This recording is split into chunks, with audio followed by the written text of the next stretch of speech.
कभी जिंदगी रुकती नहीं, पर हम थक जाते हैं। तब ज़रूरत होती है किसी ऐसे रास्ते की जो सवाल ना पूछे, बस साथ चल दे। मैंने भी वही किया, चल पड़ा 3 दिन के लिए दुनिया से थोड़ा दूर, पर खुद के थोड़ा और करीब। पुणे से कोकण तक का रास्ता जितना आगे ले जाता गया, उतना ही अंदर का शोर कम होता गया। शहर पीछे छूटते गए और छूटते हर मोड़ पर हवा थोड़ी और ज़्यादा अपनी लगने लगी। समुद्र के सामने खड़े होके लगा कि हर सवाल का जवाब जरूरी नहीं होता।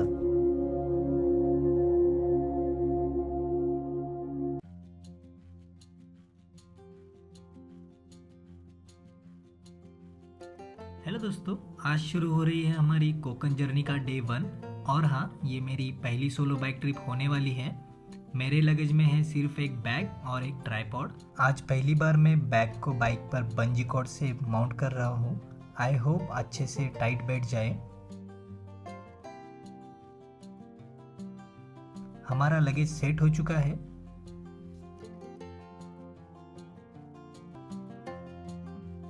तो बिना देरी करे निकलते फ्यूल टॉपअप कराने के लिए।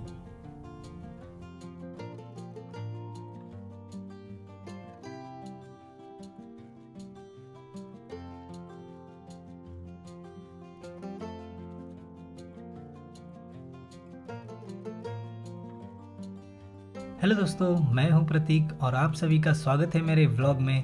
अगर आपने अब तक चैनल को सब्सक्राइब नहीं किया है तो जल्दी से सब्सक्राइब कर लो और वीडियो को लाइक करना बिल्कुल मत भूलना। ऐसे ही अमेजिंग ट्रैवल व्लॉग्स आपको मेरे चैनल पर मिलते रहेंगे। तो अभी हम हमारा फ्यूल टॉपअप करवा लेते हैं।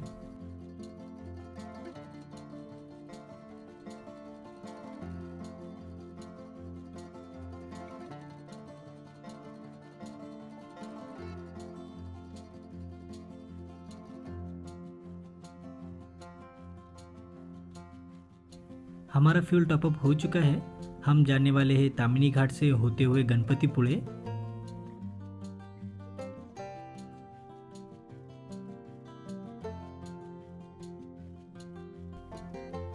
इस कोकण जर्नी में हम टेम्पल्स, फोर्ट्स, बीचेस का एक परफेक्ट कॉम्बिनेशन कवर करने वाले हैं, और वो भी सब कुछ एक स्मूथ फ्लो के साथ। और इस जर्नी की पहली डेस्टिनेशन रहने वाली है शांत और पवित्र जगह खारटेश्वर टेम्पल।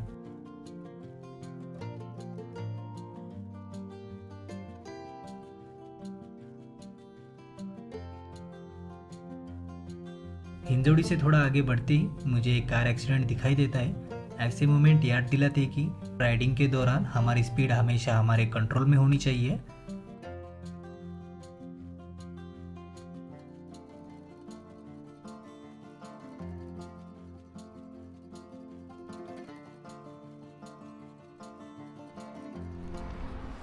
तो दोस्तों, अभी मैं मूसी में पहुंच चुका हूँ। अभी टाइम हो चुका है 7 o'clock हो चुका है। और ये रहा हमारा मूसी का डैम। आप देख सकते हो सब तरफ फॉग हो रखा है, कुछ भी नज़र नहीं आ रहा है। अभी यहाँ से हमें कवर करना है 240 किलोमीटर्स। अब देखेंगे हम कितने बजे पहुँच सकेंगे। मैं एक्सपेक्ट कर रहा हूँ हम 12 से 1 बजे तक वहाँ पर पहुँच जाएंगे। मैं स्टॉप लेते लेते जाऊँगा। अब हमारी एंट्री हो रही है महाराष्ट्र के सबसे खूबसूरत घाटों में से एक तामिनी घाट। मानसून के टाइम पर तामिनी घाट का अलग ही रूप होता है। हर तरफ हरियाली, पहाड़ों से गिरते छोटे छोटे वाटरफॉल्स और ठंडी हवा। आप तब तक के लिए तामिनी घाट का व्यू एंजॉय कीजिए।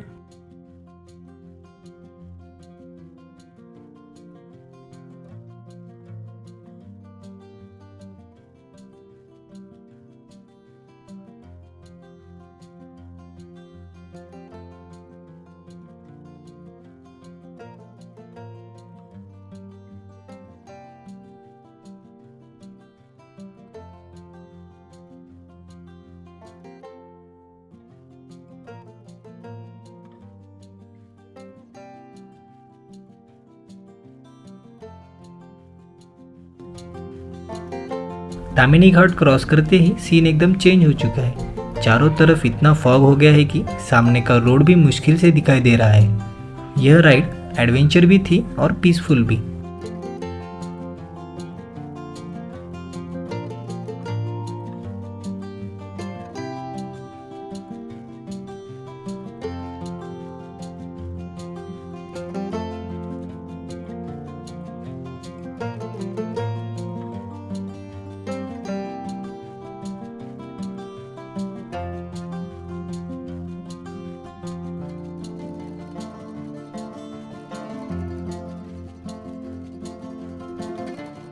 रत्नागिरी यहाँ से 167 किलोमीटर दूर है।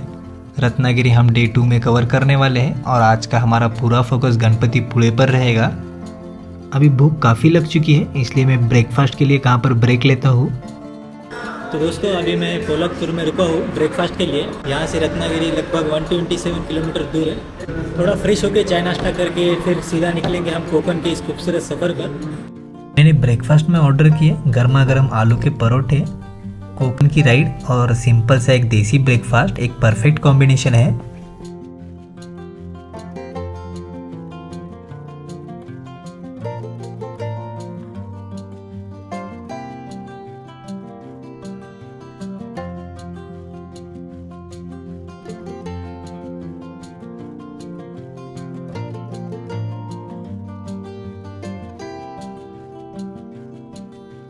ब्रेकफास्ट के बाद एनर्जी एकदम रिचार्ज हो चुकी है। बिना किसी देरी के हमने राइड को फिर से स्टार्ट किया है।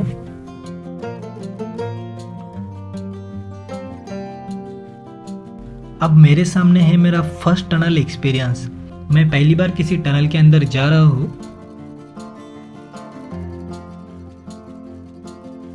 टनल के अंदर एंट्री करते ही अलग ही एक्साइटमेंट हो रही है। और थोड़ा आगे जाते ही ऊपर से पहाड़ का पानी नीचे की तरफ गिर रहा था और टनल खत्म होने का नाम ही नहीं ले रही थी।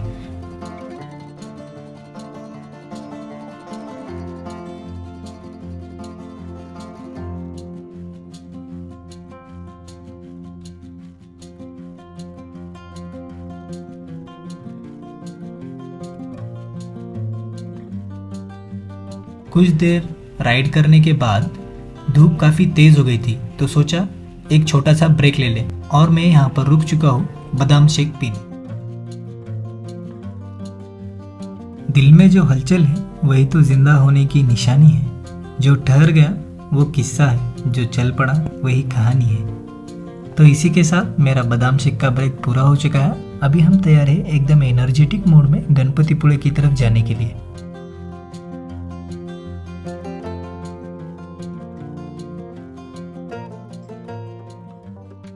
सिटी वाले भीड़भाड़ रास्तों को पीछे छोड़ते हुए जैसे जैसे मैं गणपतिपुळे की तरफ बढ़ रहा हूँ, रास्तों का पूरा व्यू चेंज हो रहा है।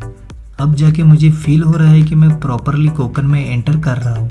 यहाँ की लाल मिट्टी, रोड के दोनों साइड नारियल के पेड़, हवा में एक अलग ही ताजगी आ रही है।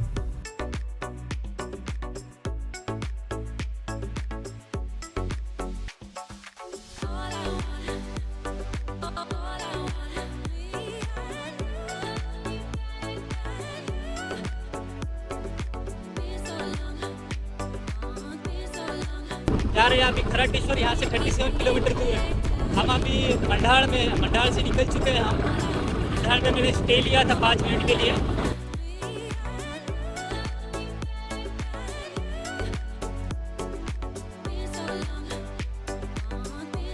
अभी हमें खराटेश्वर टेम्पल पहुंचने के लिए फेरी लेनी पड़ेगी। यहाँ से डायरेक्ट रोड नहीं है तो बाइक को फेरी पर चढ़ाना पड़ेगा। और ऑनेस्टली मैं बताऊँ तो ये मेरा फर्स्ट फेरी एक्सपीरियंस है, जिसका टोटल कॉस्ट मुझे 80 रुपीज़ पड़ा। 40 रुपीज़ बाइक के लिए और 40 रुपीज़ मेरे लिए। अब जाके कोकण का असली फील आ रहा है। भटकना बुरा नहीं होता, कभी कभी रास्ते खुद तलाश बन जाते हैं। मंजिलें तो बस नाम की होती है, असली सुकून सफ़र में मिल जाता है।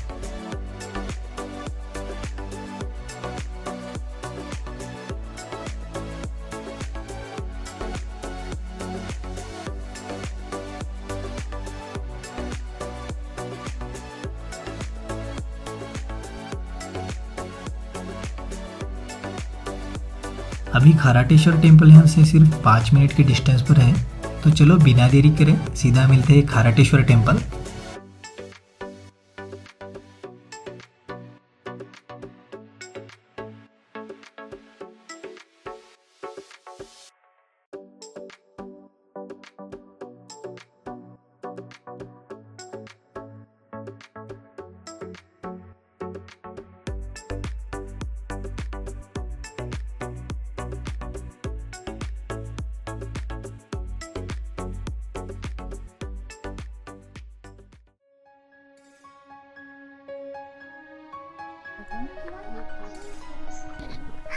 अभी मैं पहुंच चुका हूँ रत्नागिरी डिस्ट्रिक्ट के जयगढ़ के पास प्राचीन शिव मंदिर खाराटेश्वर।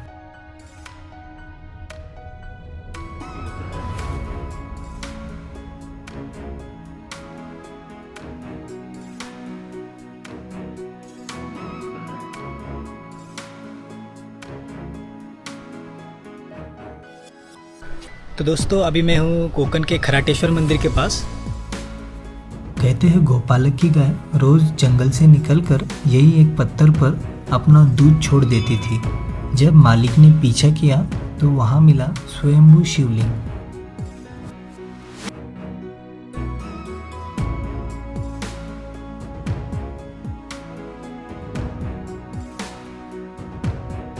लोकल भाषा में उस पत्थर को खाराटा कहते हैं, इसलिए नाम पड़ा खाराटेश्वर। यह कोई साधारण मंदिर नहीं है, यह 11वीं शताब्दी के शिलाहारा काल में बना हुआ समुद्र के बीच खड़ा शिवधाम है।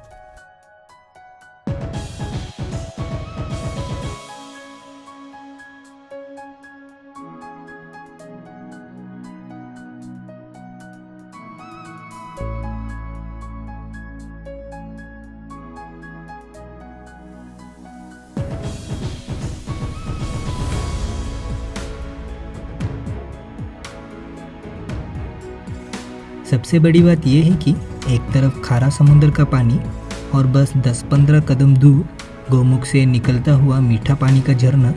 इसे लोग माँ गंगा का रूप भी मानते हैं।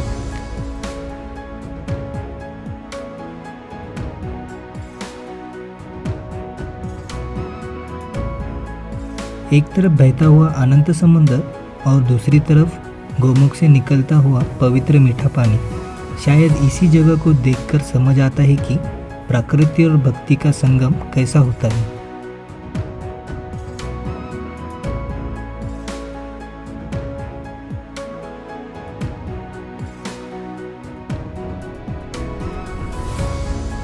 अब बिना किसी देरी के मैं जयगढ़ फोर्ट की तरफ निकल चुका हूँ। जयगढ़ फोर्ट यहाँ से 6 किलोमीटर दूरी पर है।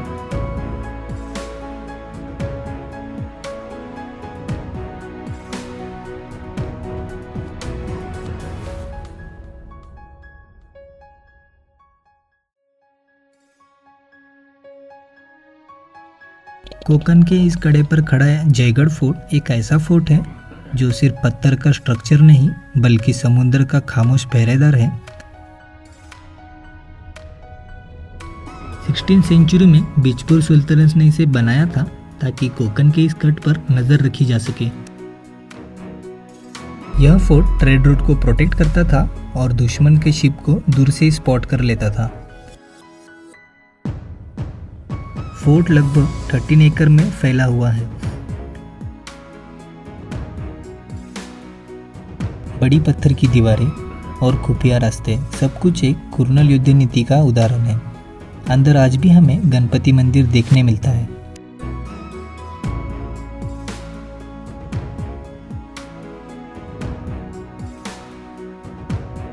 जयगढ़ फोर्ट सिर्फ एक हिस्टोरिक जगह नहीं, यह कोकन के समुद्र का रक्षक है। आज भी यहाँ की दीवारें हवा के साथ एक ही बात कहती है, जो समुद्र पर राज करता है वही इतिहास लिखता है।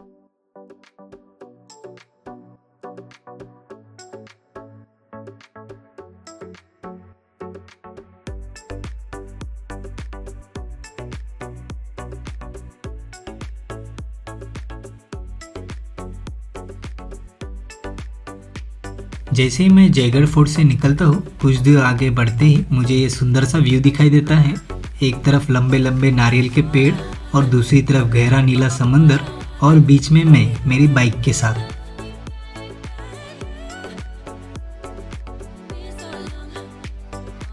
यहाँ वक्त रुकता नहीं, धीरे धीरे चलने लगता है।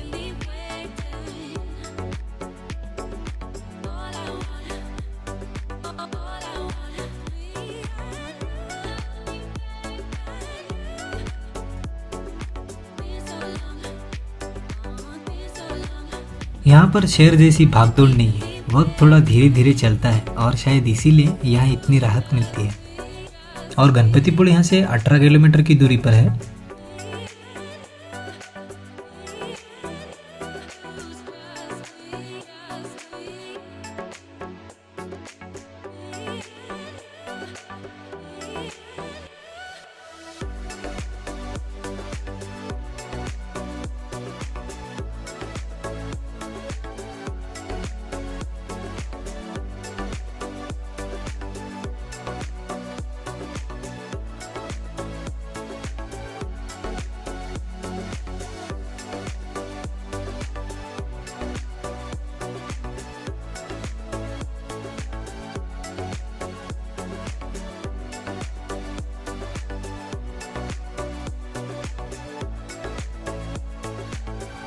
रास्ते धीरे धीरे आगे बढ़ रहे हैं और बढ़ते रास्तों के साथ समुद्र कभी पास आ रहा है तो कभी दूर जा रहा है।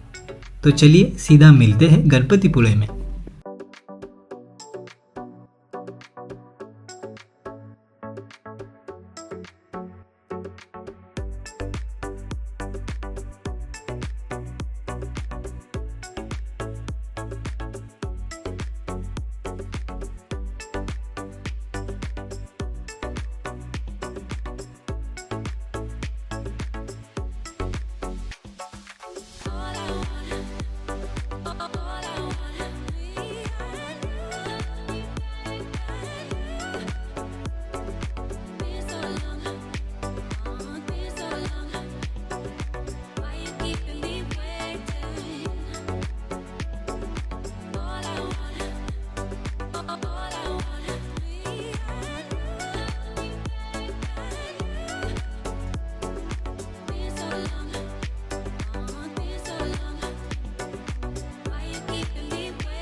अभी मैं गणपतिपुळे में पहुंच चुका हूं और मैंने रूम में चेक इन कर लिया है। हमारी सिंगल रूम है, अटैच बाथरूम है उसके साथ, और ये रहा हमारा बेड, और ये रहा मेरा लगेज और ब्लॉगिंग का सेटअप। ये मेरे न्यू वनतरा के हैंड ग्लव्स, अभी फर्स्ट राइड है इनके ऊपर मेरी।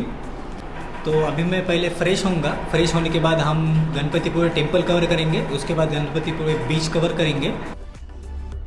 तो अभी मैं रेडी हो चुका हूँ। अभी हम फर्स्ट ऑफ ऑल जाएंगे गणपतिपुळे टेम्पल के पास, फिर हम उसके बाद कवर करेंगे बीच। तो चलिए चलते हैं।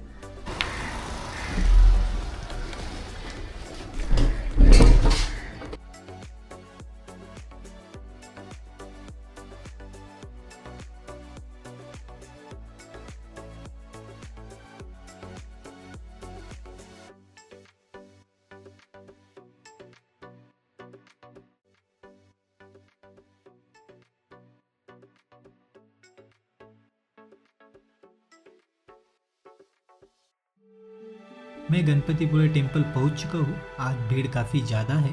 स्कूल ट्रिप के बच्चे, उनकी हंसी मजाक की आवाज़ें, मेरी कुछ बच्चों से दोस्ती भी हो जाती है।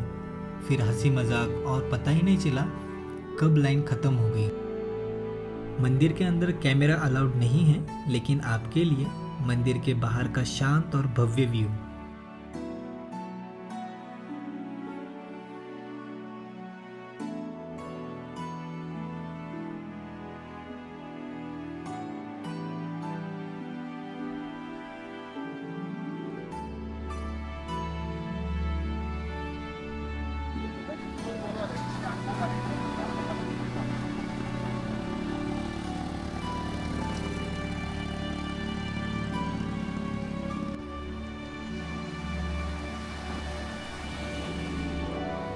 तो दोस्तों अभी रात हो चुकी है और मुझे दरअसल यहाँ पर आने में देरी हो चुकी है।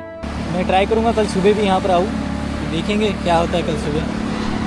ये देखो भाई लहरें, देखो लहरें। तो पुणे टू गणपतिपुळे का डे 1 यहीं पर ख़त्म होता है। वैसे कहूँ तो समुद्र के शांति ने मेरा दिन यादगार बना दिया।